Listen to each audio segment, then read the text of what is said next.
treat lightly and take lightly the Word of God. He said, I have written to you the great things of the law. God says, I have bared to you my heart. I have written to you the great things of my law, the things that are mine, that I have bared to you my heart, and you have treated them as though they were written by a stranger who had no business writing at all.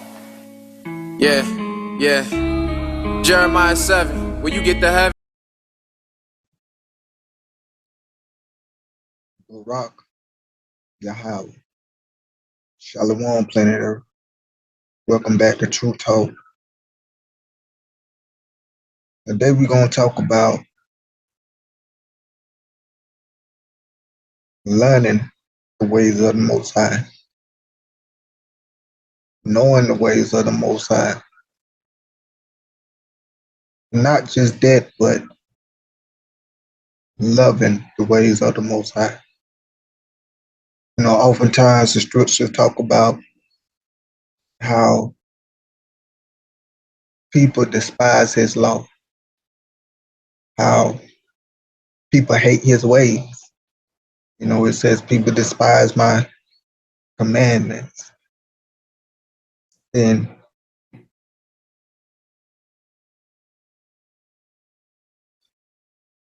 I too was once like that. I too despised the Most High commandments. See, when you used to a society, a world, you get used to what's considered good and what's considered evil. You get kind of used to what's considered fair and what's considered not fair.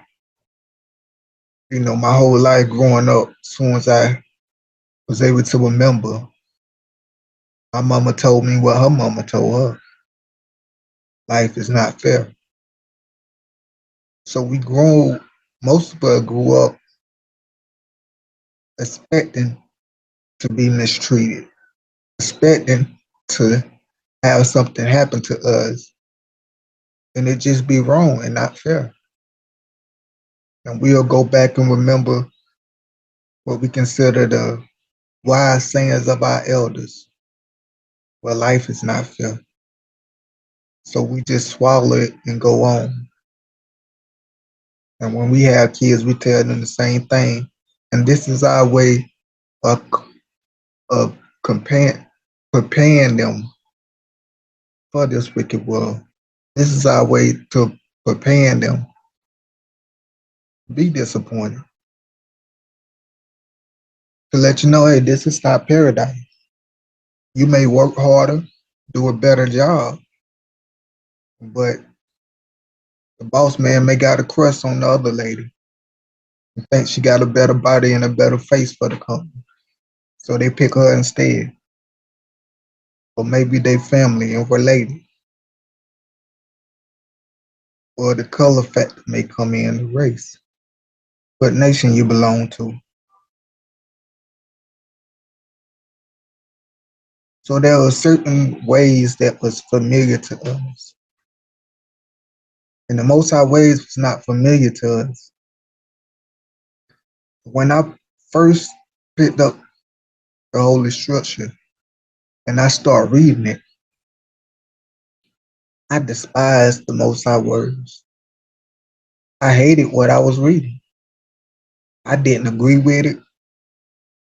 And in my own wisdom of the way this world programmed me, I could have even said that the Most High was wrong.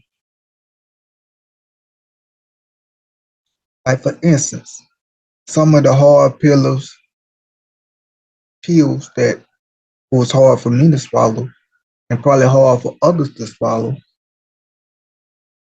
was a verse like this in Deuteronomy 25 verse 14. And this is probably a verse that many so-called only believe in Jesus type of people, but that's all we got to do. The law is done away with people. They will go to verses like this and say, This is why the old is done away with. This is why the old is outdated and wrong. You know, I read this verse to a family member, and she's an older family member. Uh, and she laughed and she said, "Boy, they didn't play back then." And basically, what she was saying was, "I'm glad I wasn't back then because they didn't play to be up under that law." And little did she know that we are still up under these laws. But needless to say, just like I was once, when she heard this, it sounded unfair. It sounded just like, okay, where's the pity? Where's the mercy? And I'm going to read it from the beginning.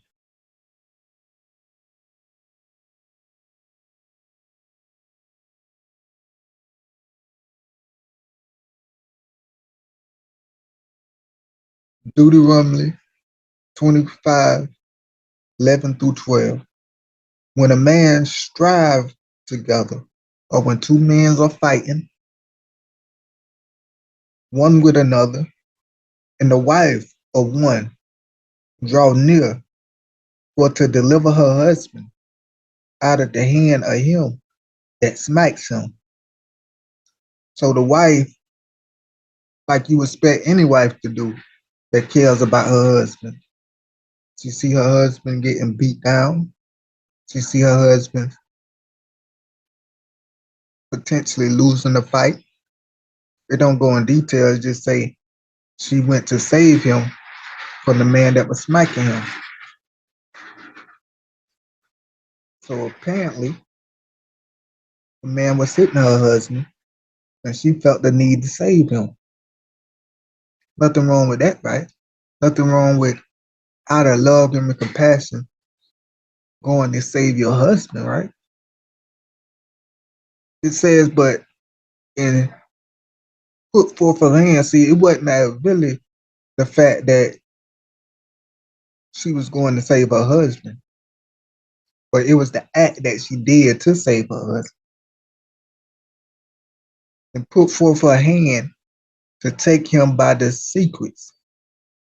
And that was his private parts. What should happen to her when she do that?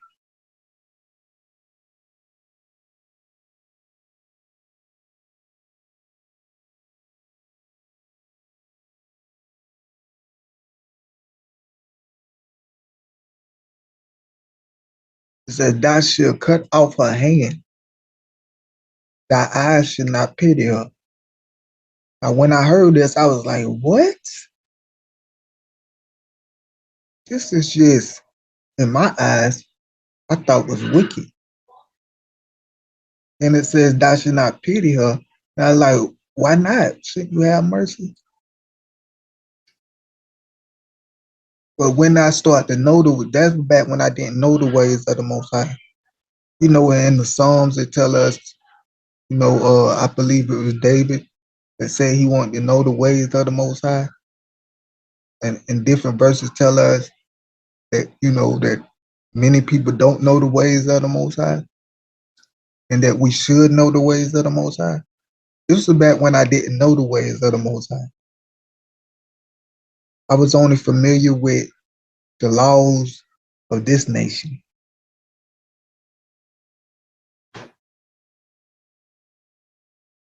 But then when the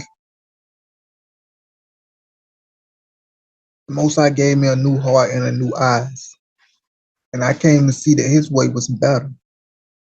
His judgment was better. The things that I didn't agree with in my ignorance and my not knowing his ways, now I wholeheartedly agree with this verse. And I see it as righteous, and I do see it as being merciful. Even though it says thou shalt not pity her, she did not lose her life. She still have her life. That hand that she used to grab him with, that's getting chopped off. And why? In this nation, it was normal for me to hear a woman say to a young lady,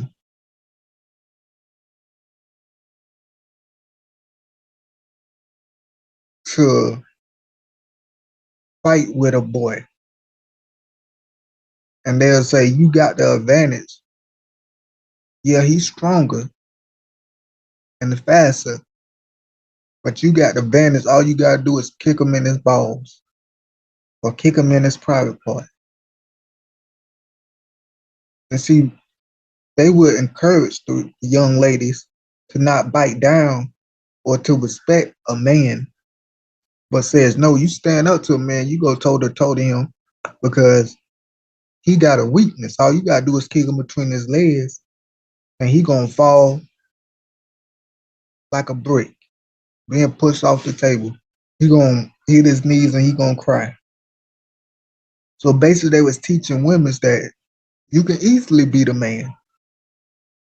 Just kick him in his balls. Now, I would tell my daughters that if they was getting raped or if a man just attacked them for no reason, then to save themselves, this would be something they can do. But when two men are fighting, two men, women stay out of it. It can be your husband, it can be your son. First of all, a woman is there to be a helpmate. You supposed to be there in his ear, keeping him out of harm's way anyway. If something happened, baby, it's not worth it. Baby, let's keep going. You supposed to be his helpmate, so help him think rationally. But sometimes as man, we do just have pride and we may fight over something that's not worth fighting. So when a wife know her role, a lot of times it won't even get to that. But if it's get to that, I don't have a wife right now, but if I did have a wife, I tell my wife, look, if I get my butt whooped, let me get my butt whooped. But let me get my butt whooped like a man. Don't jump in the fight and save me. I remember a young lady was talking to me, and she was saying that she broke up with her boyfriend because she took up for her boyfriend.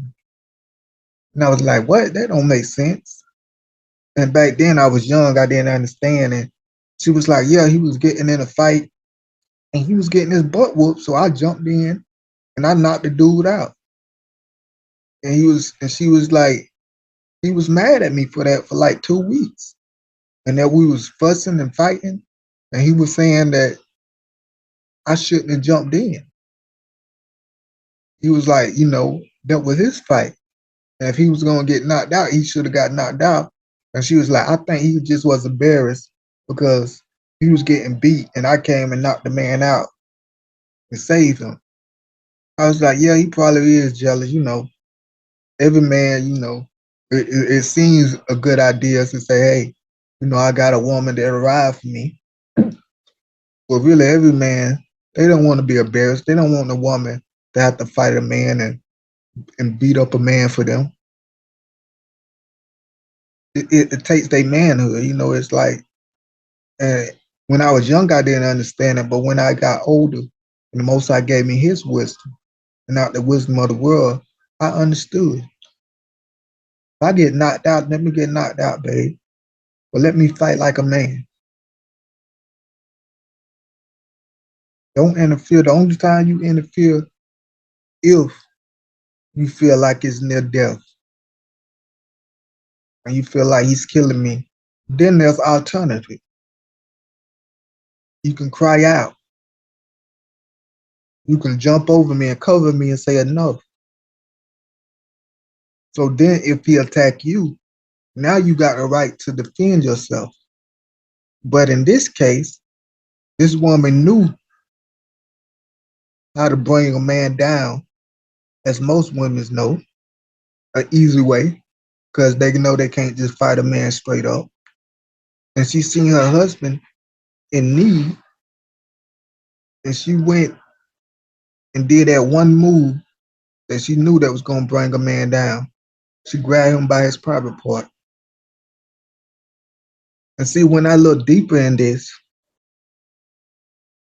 there was a factor that I didn't realize. You know, a man can become unstable and not have kids by getting kicked or hit in his private part, especially his so-called balls. You know, you can damage a man for life.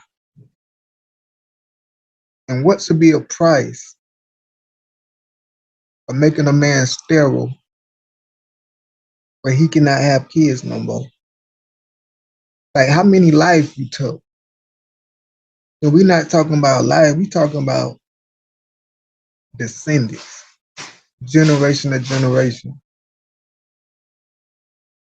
Because if I have kids, my kids gonna have kids, and they kids gonna have kids, and they kids gonna have kids, and they gonna have multiple kids that's gonna have multiple kids with other people.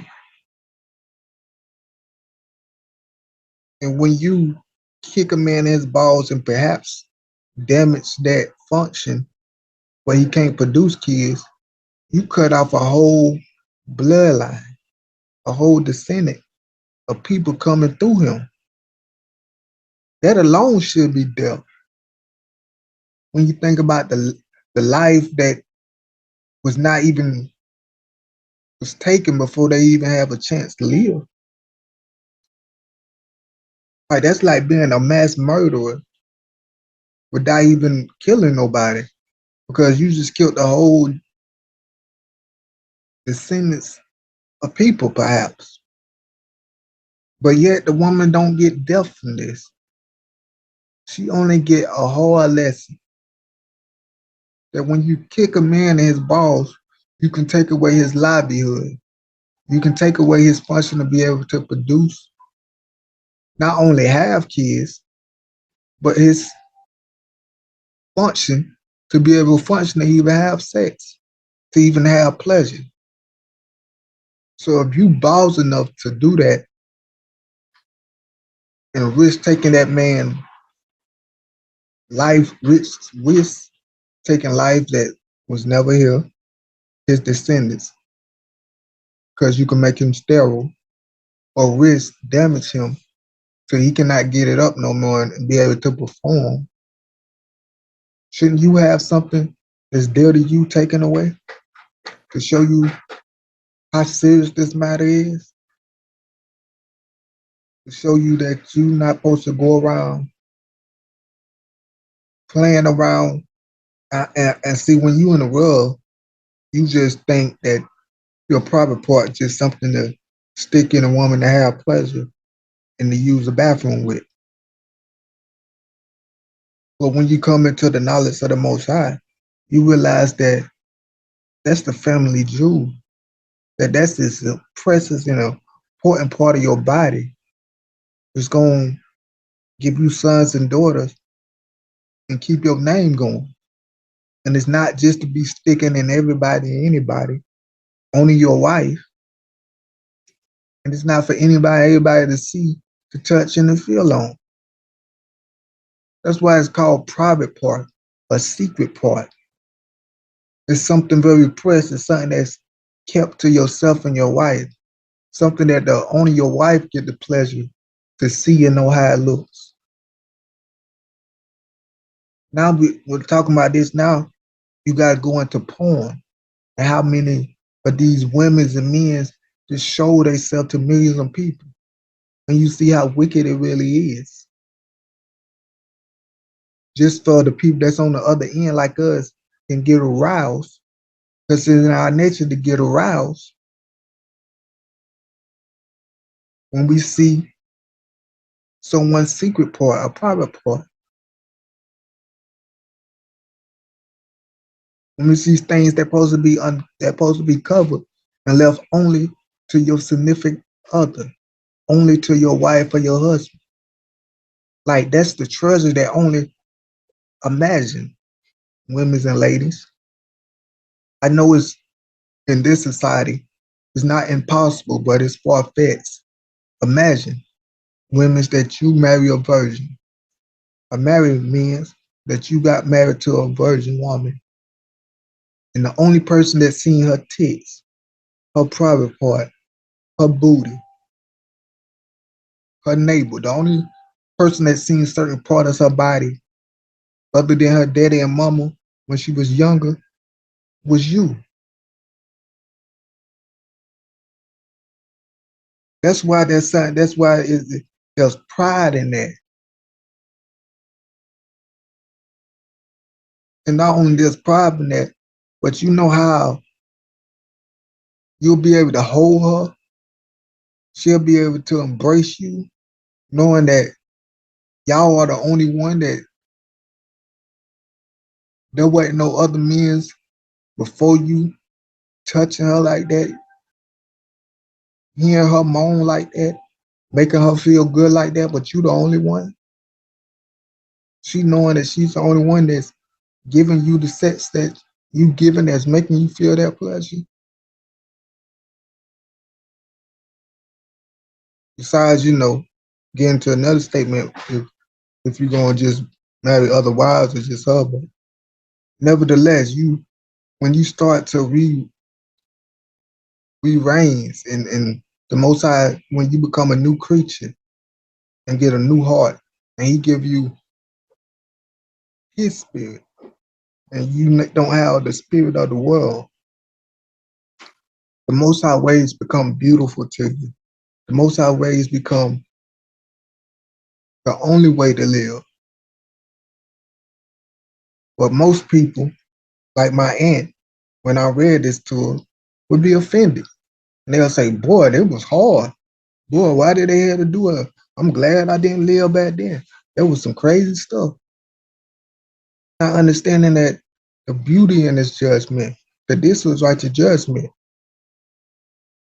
Now it said cut off her hand, and if she was right-handed, you'll probably cut off her left hand.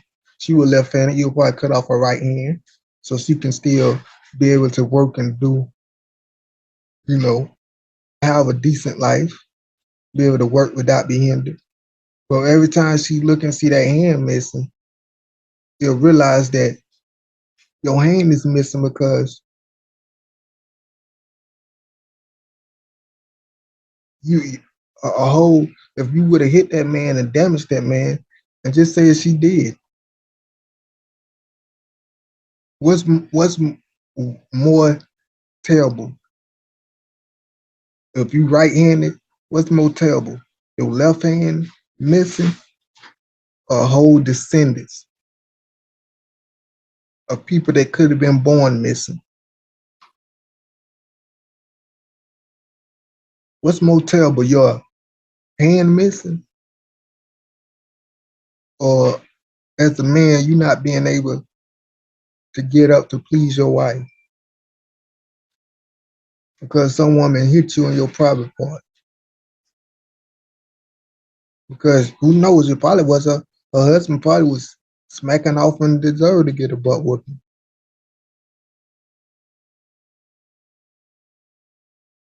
But guess what? If he did say, like, if you a wife and we up under the Most High laws, which we still are, and you see your husband getting beat and you love your husband, but you don't jump in and that man beat him to death, guess what's going to happen to that man? Yep, he going to get his noodle lost. He going to get his neck broke. He going to break him in 5 different places in front of you. Matter of fact, young lady, you be the first to throw the stone. You get to kill him for killing your husband. Ain't the Most High laws and ways beautiful? Nobody's get away with nothing. So back then, the wife wasn't worried about somebody It was like, okay, I'll let y'all fight, but especially if we righteous man under the Most High laws, every man will be okay. I'm gonna fight. I'm gonna beat him up, but I'm not gonna take his life. That should be every man mindset anyway. When you're a righteous man living up under the Most High laws, and this what these laws was made for righteous man living up under the Most High law. So if two men get in a fight, it wasn't necessarily he was gonna beat the man to death. And if he did beat the man to death, then he was gonna die.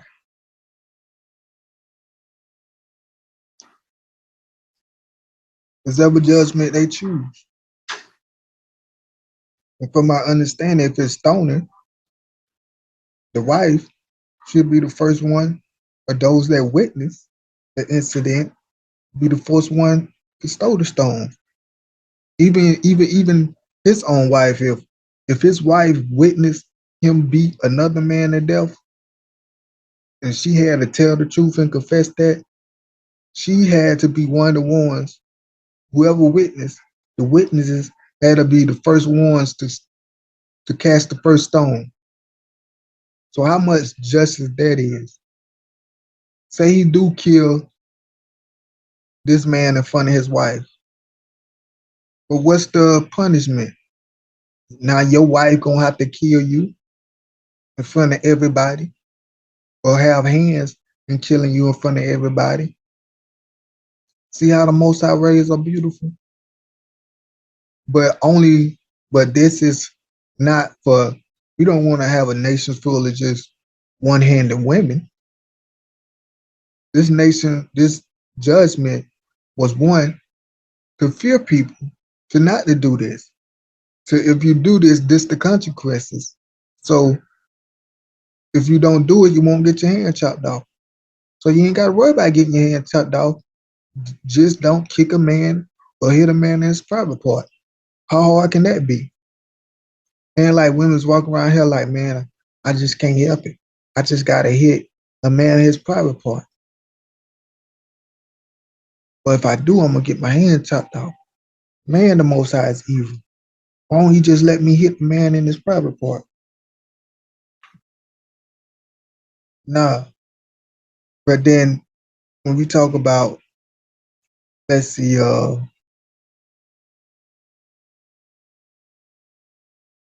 being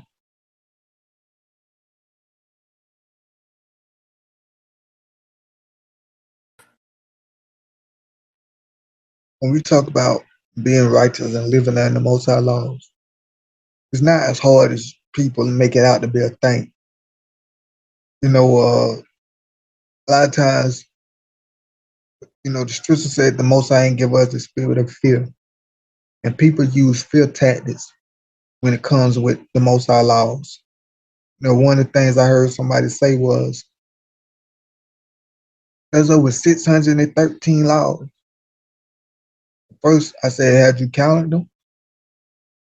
Because, yes, I heard that before. I know where that come from. But really, it's not that many laws.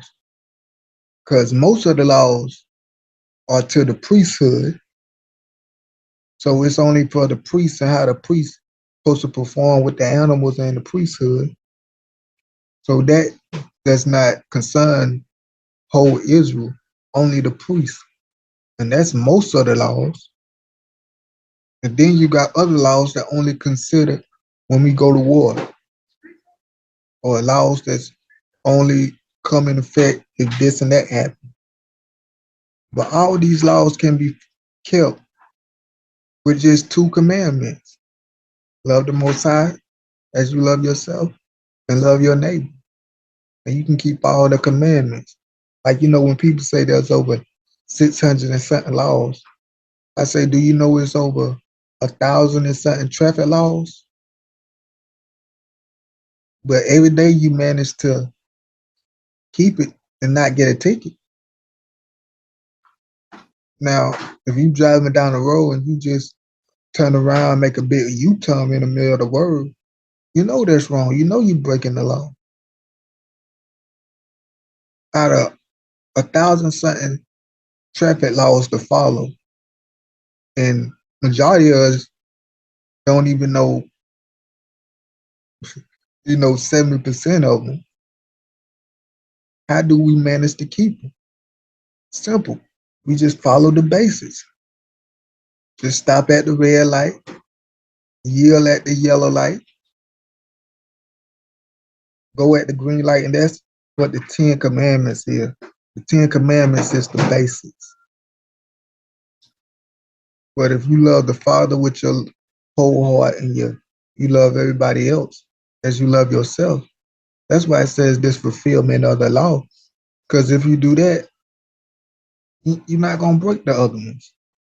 If you ain't got to know all of the traffic laws and every day be seeing if you're going to keep all of them. Just follow the basis laws. Just keep the speed limit, follow the basic law, and you won't break the other laws. And that's how simple it is. But there's some more verses that I want to talk about that impacted me, that most of this world may not get, seem strange, and may despise the ways of the Most High, or hate the ways of the Most High, or see the ways of the Most High as being strange or unfair. And we're going to talk about these verses. But hopefully, when you read the so-called Old Testament and the laws, statutes, and commandments, that you see that these laws are good. And in the system, working together. Because a lot of times I think you try to just isolate one law and put it in this wicked world without context, without the broader understanding.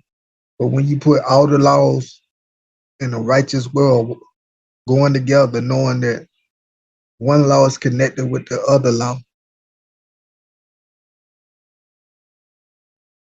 because there's also a law, if two men get to fighting and hurts a pregnant woman, we're not going to get into that law right now. So part one of knowing the ways of the Most High, and not only knowing the ways of the Most High, but loving the ways of the Most High.